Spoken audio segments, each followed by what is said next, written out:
2021 marks 30 years of U.S. Meat Export Federation operations in Korea, a market that has seen per capita beef consumption more than triple in that time frame and per capita pork consumption more than double. As we enter the 30th anniversary of USMEF in Korea, it's a good time to kind of reflect back on what the market has really done in terms of development.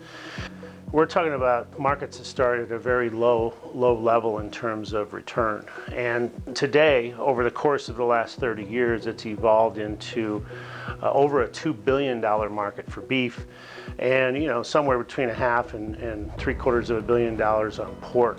The Korean market is driven by convenience. Even before COVID, restaurant and grocery delivery services were exploding in the country.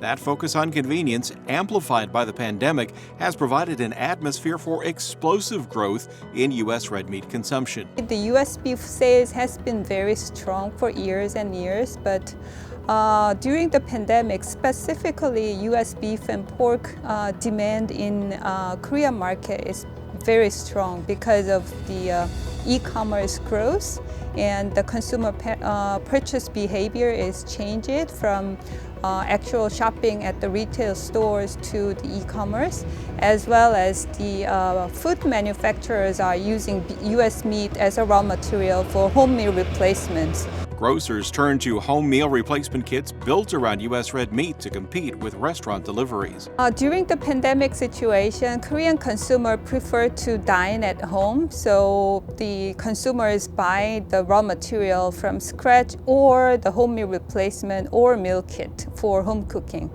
And to compete with the delivery food, the home meal replacement manufacturers are looking for the ingredient at the competitive price. So U.S. meat is a perfect choice for an ingredient of HMR. But Korea has not always been a bright spot for trade. One of the biggest steps forward was the adoption of a free trade agreement. We have a Chorus free trade agreement in place that's really enabled us to be on a level playing field with our competitors.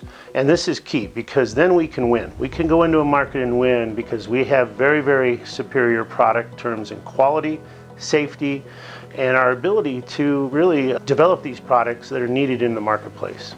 Trust in the U.S. meat supply in Korea took a dramatic hit over BSC, but the USMEF team in Korea, led by Ji-hae Yang, has worked tirelessly over the past decade to rebuild the relationship with the Korean consumer. At the low point of the consumer confidence in U.S. beef, we were at about 6% back in 2010.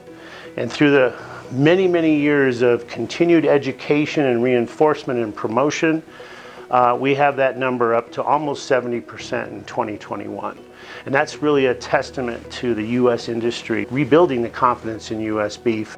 For more about the U.S. Meat Export Federation and our work around the world, visit us on social media or at usmef.org.